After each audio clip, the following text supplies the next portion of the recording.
이제 첫 번째 소식은 오늘 새벽에 들려온 소식이죠. 대정동 50억 클럽 의혹의 핵심이죠. 박영수 전 특별검사 구속영장이 기각됐어요. 예. 어제 하루 종일 얘기가 나왔었는데 결국 기각이 됐더라고요. 어제 밤새 하고요. 오늘 새벽 한 12시 반 요때쯤에 네. 이제 결과가 나와서 브리핑을 했어요. 네. 그래서 특정경제범죄가중처벌법상 수재, 그러니까 돈 받은 혐의로 구속영장이 청구가 됐는데 서울중앙지법에서 기각을 했습니다. 네. 그래서 이제 내용을 쉽게 얘기를 하면은 사실적 법률적 다툼의 여지가 있다라는 다툼의 거예요. 여지가 있다. 예, 금품 수수 자체 사실 여부에 대해서도 사실적 법률적 다툼의 여지가 있다라는 거고 방어권을 지나치게 제한하고 있다라고 얘기를 했어요. 그래서 뭐 도주 우려 뭐 이런 것도 간단하게 들어갔지만은 여기 구속영장이 보통 기각되는 데는 보통은 이제 뭐 도주 우려, 증거 인멸도 있지만은 요거와 더불어서 이게 이제 법리적으로 다툼의 여지가 있는지 없는지도 상당히 보거든요. 네. 이거는 지금 다툼의 여지가 있는 거를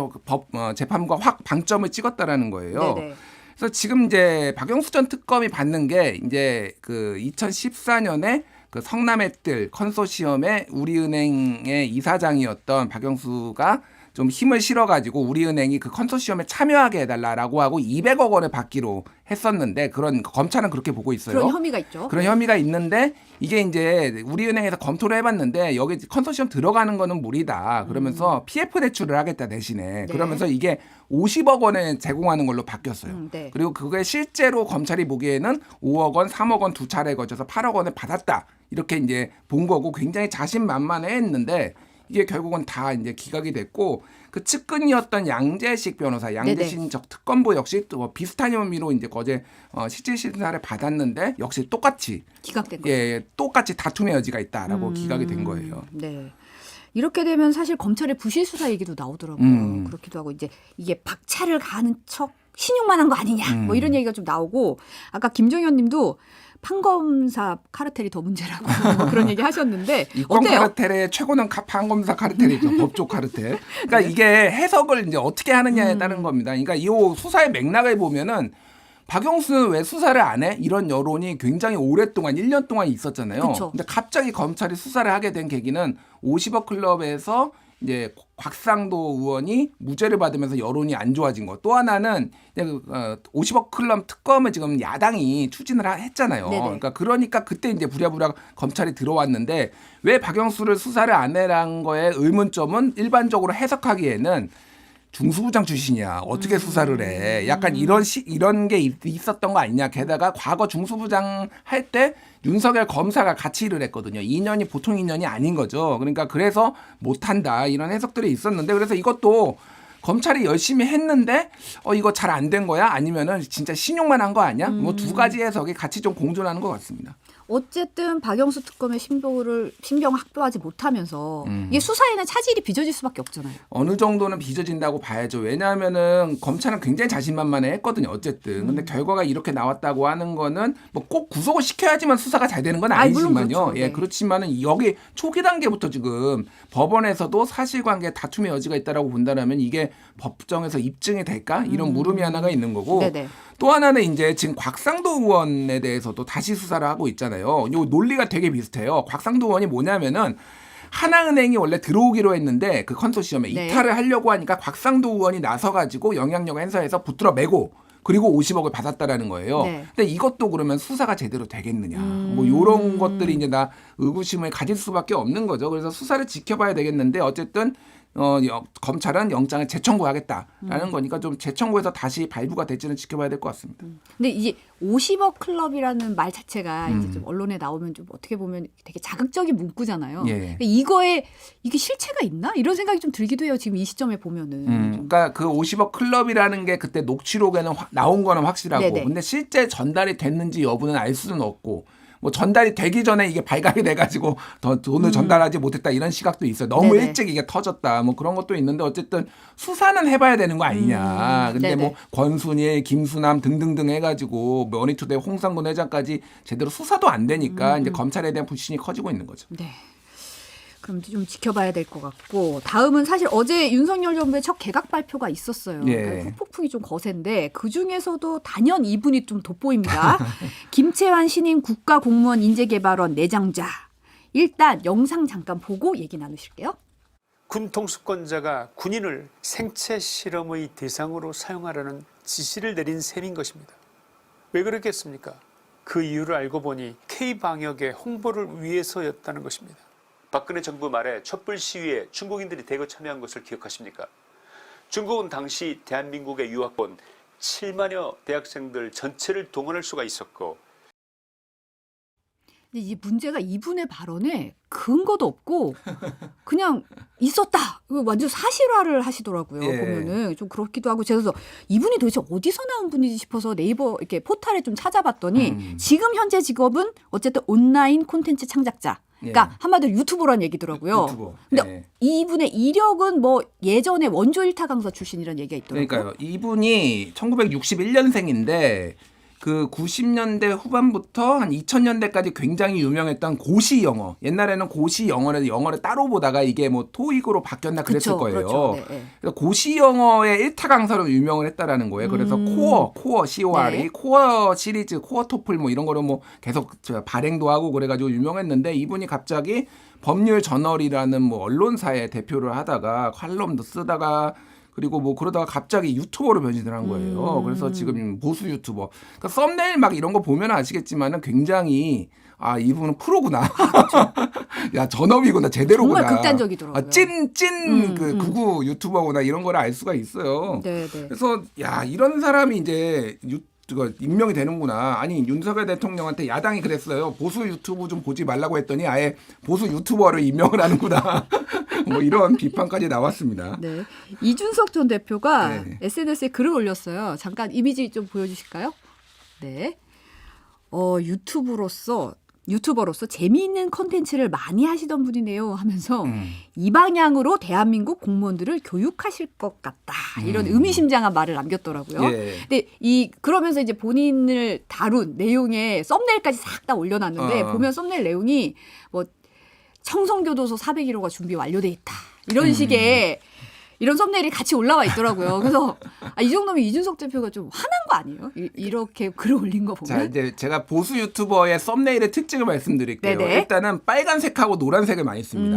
그리고 글씨가 커요. 아 그렇죠. 왜 크냐면은 노안이 오신 분들이 노안이 많으니까. 오신 분들이 보기가 어려워요. 그러니까 네, 그렇죠. 글씨가 일단 커야 되고 사진은 복잡하게 안 씁니다. 검은색 배경에 큰 거 하나. 이준석이면 이준석 뭐 이런 식으로 써요. 이게 대부분의 보수 좀 유튜버들이 이렇게 쓰거든요. 그러네요. 전문가의 손길이 들어갔다. 여기는 그냥 약간 업체가 이제 이렇게 썸네일도 만들어주고 그런 것 같아요. 전업으로 하신 것 같아요. 그래서 아니 구독자도 네. 상당히 많더라고요. 54만 명이니까 그러니까요. 이게 뭐 보통 적은 건 아니고 50만 명 정도 되면은 월 몇 천씩 법니다.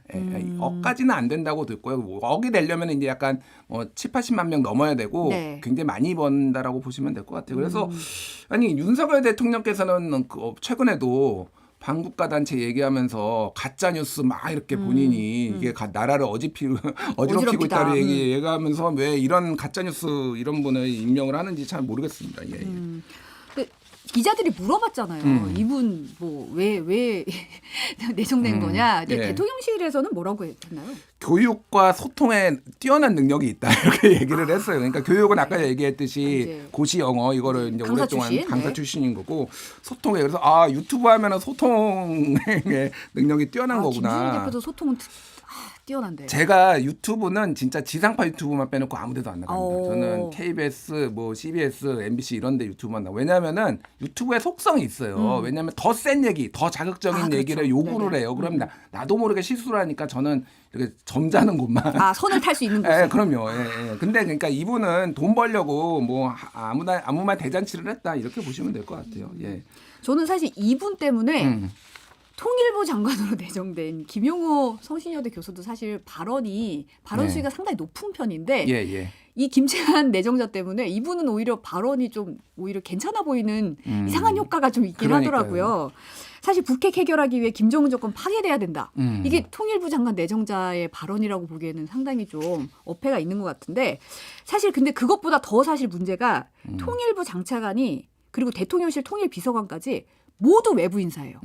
이런 경우 진짜 좀 없지 않았나요? 예전에 1998년에 그런 98년에. 일이 한 번 있었습니다. 네네. 그러니까 일반적으로 장관하고 차관은 약간 보완제라서 장관이 외부에서 이제 정무직으로 오면은 차관은 내부에서 승진을 그렇죠. 하고 뭐 네네. 이런 식으로 약간씩 그래야지 이제 업무가 서로 원활하게 특히 돌아가는데. 통일부는 업무 연속성이 굉장히 중요하잖아요. 그렇죠. 예, 네. 전 정부에서 어떻게 했는지 그리고 이거를 어떻게 그런 발전 계승할 건지 차별점은 어떻게 미묘하게 가져갈 것인지 이런 게 굉장히 중요한데 이거를 다 바꿨다는 거는 손을 보겠다라는 거고 이 김영호 교수 같은 경우에도 뭐 김정은 정권을 완전히 교체해야 된다. 그래서 자체 핵무장론도 얘기하고 그랬는데 이분도 유튜브를 했어요. 네. 이분도 유튜브 구독자가 20만 명 정도 됩니다. 오, 꽤 많았어요. 그러네요. 네네. 뭐 본인의 소신이 그런 거는 알겠는데 그러면은 이제 이번 정부에서 입각을 하려면 일단 유튜브를 한 20만 명은 모아야 되는 것인가 이런 실버 의문들이. 버튼은 받고 출발해야 되네요. 그러니까 네. 야, 이거 해야 되는 것인가 지금 그래서 뭐 열심히 하고 있다 그런 얘기들이 들리고 있습니다. 네. 예.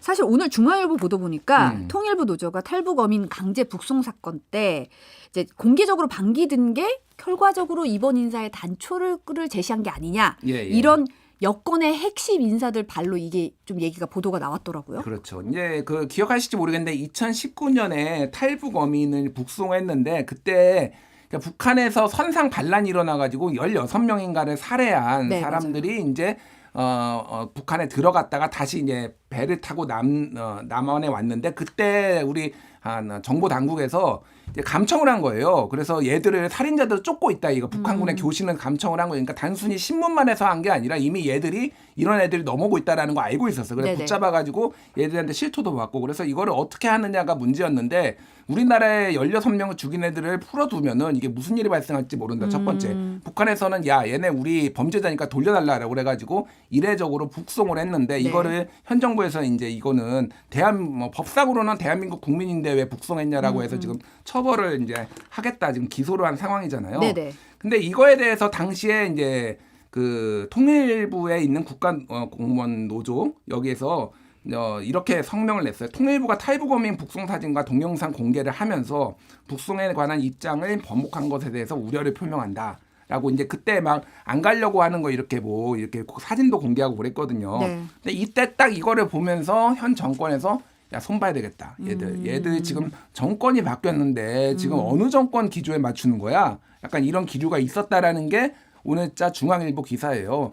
그래서 저는 뭐 굉장히 신빙성이 있다. 이거는 그렇게 보고 이번 개혁 자체가 국정기조가 메인 핵심이니까. 그렇죠. 예, 국정기조에 안 맞는 사람들은 지난달에 윤석열 대통령이 다 교체해라 바꿔라 이런 거잖아요. 네네. 그러니까 장차관은 이렇게 다 바꿨다라고 특히 외부 인사로 했다라는 거는 결국은 통일부 자체를 이제 완전히 바꾸겠다. 그래서 일부 언론 보도에서는 이제 이게 이름은 통일부지만 앞으로 북한 인권부 아니면 뭐 이런 식으로 역할이 이제 재정립되는 거 아니냐, 대결부 이렇게 되는 거 아니냐 이렇게 특히 장관의 기조가 그렇기 때문에 통일부가 사실상 형해화됐다. 뭐 이런 평가까지 나오고 있습니다. 네. 또 김홍일 국민권익위원장 내정자가 대장동 수사 기록에 수차례 등장했다. 이런 보도가 좀 있더라고요. 이것도 무슨 얘기예요? 그러니까 김홍일 이분도 약간 박영수 같은 사람이에요. 그러니까 뭐냐면은 윤석열 검사랑 상당히 이제 인연이 있는 거죠. 특히 이제 가장 논란이 예전에 됐었던 게 2011년 당시에 저축은행 비리 수사를 했을 때 이게 대장동 PF도 있어가지고 이게 뭐 윤석열의 뭐 잘못이네, 뭐 이재명의 잘못이네 예전에 대선 때 싸웠잖아요. 그렇죠. 그때 대검 중수부장이었어요. 그러니까 김홍일 검사가 그리고 그 밑에 중수 이과장이 윤석열 검사였던 거죠.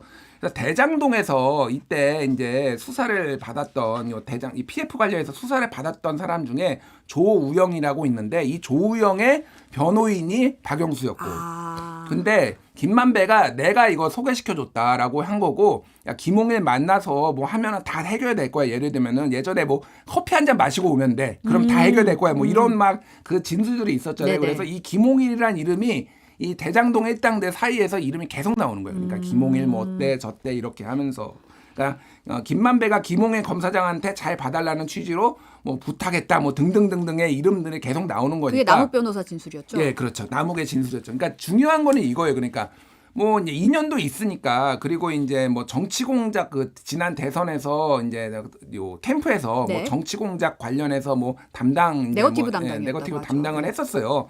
중요한 거는 어쨌든 뭐 보훈 인사일 수도 있지만은 이런 일련의 상황을 봤을 때 뭐 윤석열 대통령이 당시에 검사로서 책임론 이런 것들을 여기 이제 김홍회 검사를 전 검사를 앉혀가지고 이거를 좀 무마하려는 거 아니냐 뭐 이런 이제 해석까지 나오는 거죠. 그래서 네네. 어쨌든 또 검사야 뭐 이것도 있고 뭐만 인사만 하면은 다 검사만 앉히냐 뭐 네. 이런 얘기도 있고 전체적으로 좀 이번 인사에 있어서도 이 권익위원장 인사도 조금 뭐 문제가 있다 이런 지적들이 나오고 있습니다. 네, 이재명 대표가 오늘 최고위원회에서 한마디 했더라고요. 예, 그래서 극우 편향, 검사 편향 인사로는 등 돌린 민심을 회복하기 어렵다라고 얘기를 했고요.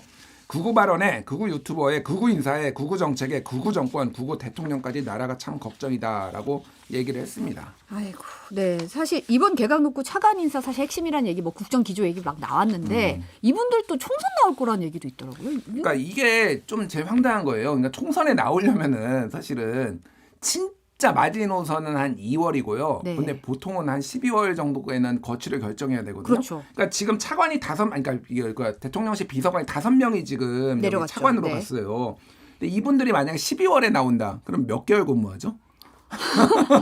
지금 6월 근무해요. 말이 6월 말이니까. 그러니까 7월이라고 사실은, 하면 7, 네. 8, 9, 10, 11, 12니까 6개월 근무합니다. 그러니까 그 6개월도 사실은 뭐 뭘 파악하고 하기도 시간이 빠듯한데 총선 준비하려고 그러면 그 마음이 어디가 있는지 좀. 홍밭에 가 있을 수 있죠. 네. 그래서 뭐 아직 벌어지지 않은 일이니까 이거를 가지고 비판할 수는 없지만은 네. 시당초 이 사람들이 하마평에 올라서 출마 예정자로 상당히 이름이 올랐던 사람들이 5명을 다 이렇게 꽂아 넣고 이 사람들이 만약에 6개월 만에 이렇게 나온다라고 하면 이거는 경력관리용, 총선 경력관리용이냐 그렇죠. 그런 얘기가 나올 수 있죠. 비판을 네. 받을 수밖에 없고 윤석열 대통령이 최근에 170석 우리 목표로 해야 된다 국민의힘이 뭐 그렇죠. 이런 얘기에서 논란도 있었는데 그런 걸로 인해서 총력을 다한다 뭐 이런 인상이 또 생기는 거 아닌가 그런 얘기도 나오고 있습니다. 네.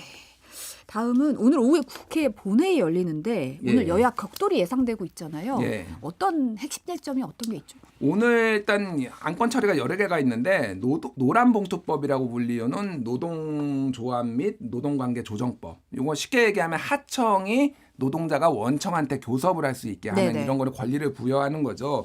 그리고 뭐 쟁의도 할 수 있고 그리고 손배소가 너무 지나치니까 제한을 한다. 이거는 뭐 해외에도 비슷한 사례가 있습니다. 네. 이런 건데 여당에서는 강하게 반발을 하고 있는데 일단은 요거를 부의를 하는 거예요. 부의 여부만 표결을 하는 거고 오늘 상정을 하지는 않는다라고 상정까지는 합니다. 안 간다고. 상정까지는 안 네. 간다라는 건데 어쨌든 민주당에서 당론으로 사실상 정했기 때문에 올라가고 여당에서는 이제 반대를 할 것이다라는 네. 게 하나가 있고 또 하나는 이제 이태원 참사 특별법. 요거와 관련해서 신속 처리한 건으로 지정을 한다라는 거예요. 네. 그러니까 뭐 패스트 트랙이라고 하죠. 그래서 이것도 이제 무난하게 될 건데 여당도 이거에 대해서는 좀 반대를 하고 있는 이런 상황입니다. 네.